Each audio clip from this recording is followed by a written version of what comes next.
नमस्कार शेतकरी मित्रांनो, स्वागत आहे तुमचं आपल्या शेती हवामान अंदाज या यूट्यूब चॅनलमध्ये। तर शेतकरी मित्रांनो, आपण या व्हिडिओमध्ये एक महत्त्वाची अपडेट घेऊन आलो आहे। या व्हिडिओमध्ये आपण दिनांक 26, 27, 28 आणि 29 आणि 30 ऑगस्टला महाराष्ट्रातील कोणकोणत्या जिल्ह्यांमध्ये पावसाची शक्यता आहे याविषयीची सविस्तर माहिती जाणून घेणार आहोत।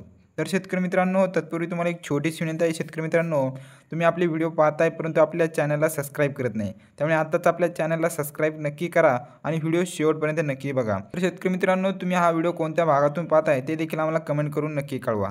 तर शेतकरी मित्रांनो, दिनांक 26 तारखेचा अंदाज जर पाहायचा झाला तर या ठिकाणी आपल्याला जवळपास संपूर्ण राज्यामध्ये पावसाची शक्यता पाहायला मिळते। तर चला जाणून घेऊया सविस्तर अपडेट। महाराष्ट्रात नेमक्या कोणकोणत्या भागात 26 तारखेला पावसाची शक्यता असणार आहे। सुरुवातीलाच मराठवाड्यामध्ये नांदेड, परभणी, हिंगोली, बीड, लातूर, छत्रपती संभाजीनगर, धाराशिव, जालना या सर्व भागांमध्ये आपल्याला तुरळक ठिकाणी हलका ते मध्यम स्वरूपाच्या पावसाची शक्यताही हवामान विभागाने वर्तवलेली आहे।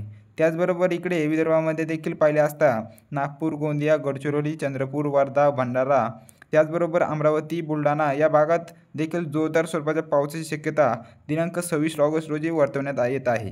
तर शेतकरी मित्रांनो, कोकणपट्टीच्या किनारपट्टीच्या भागांमध्ये देखील संपूर्ण भागामध्ये पावसाची संततधार ही पाहायला मिळणार आहे। दुपारनंतर व रात्रीच्या दरम्यान तसेच मध्यरात्री या ठिकाणी संपूर्ण कोकणपट्टीमध्ये पावसाची संततधार ही पाहायला मिळणार आहे। तसेच इकडे पाहिले असता पश्चिम महाराष्ट्रामध्ये सांगली, सातारा, सोलापूर, कोल्हापूर या सर्व भागांमध्ये आपल्याला पावसाची शक्यता ही दिनांक 26 तारखेला ही पाहायला मिळत आहे। तर शेतकरी मित्रांनो, हा होता 26 तारखेचा अंदाज। तसेच 27 तारखेला कुठे कुठे आणि कशा प्रकारे पावसाची शक्यता असणार आहे ते देखील आपण जाणून घेणार आहोत। 27 तारखेला आपल्याला उत्तर महाराष्ट्रामध्ये जोरदार स्वरूपाचा पावसाची शक्यताही पाहायला मिळते। तसेच मराठवाड्यामध्ये देखील मध्यम ते जोरदार पावसाची शक्यता आहे। विदर्भामध्ये देखील 27 तारखेला या भागामध्ये देखील आपल्याला पावसाची शक्यता वर्तवण्यात येत आहे। त्याबरोबर पावसाची संततधार देखील ही कोकणामध्येही पाहायला मिळणार आहे। तसेच मध्य महाराष्ट्रात देखील पावसाची संततधार ही दिनांक 27 तारखेला आपल्याला पाहायला मिळत आहे। तर शेतकरी मित्रांनो, दिनांक 26 तारखेला आणि 27 तारखेला राज्यामध्ये पावसाची संततधार ही पाहायला मिळत आहे। त्याचबरोबर 28 तारखेचा अंदाज जर पाहायचा झाला तर 28 तारखेला महाराष्ट्रामध्ये पावसाची शक्यताही पाहायला मिळत आहे। या ठिकाणी विशेष करून पश्चिम महाराष्ट्रात जोरदार स्वरूपाचा पावसाची शक्यताही पाहायला मिळत आहे, तर मराठवाड्यामध्ये सुद्धा जोरदार स्वरूपाचा पाऊस हा पाहायला मिळत आहे।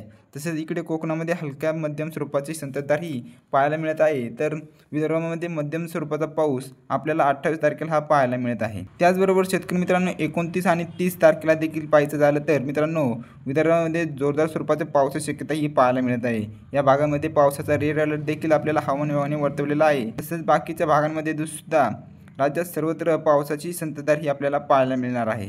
परंतु या ठिकाणी पावसाचा जोर हा काहीसा कमी झालेला हा पण पाहायला मिळू शकतो। संपूर्ण महाराष्ट्रात ढगाळ वातावरणासह हलक्या ते मध्यम स्वरूपाचा पाऊस आपल्याला हा पाहायला मिळत आहे। तर शेतकरी मित्रांनो, हवामानामध्ये अचानक बदल होत असतात। आपण आपल्या शेती हवामान अंदाज या यूट्यूब चॅनलवरती पावसाची नवीन व ताजे अपडेट घेऊन असतो, त्यामुळे आत्ताच आपल्या चॅनलला सबस्क्राईब नक्की करा। धन्यवाद।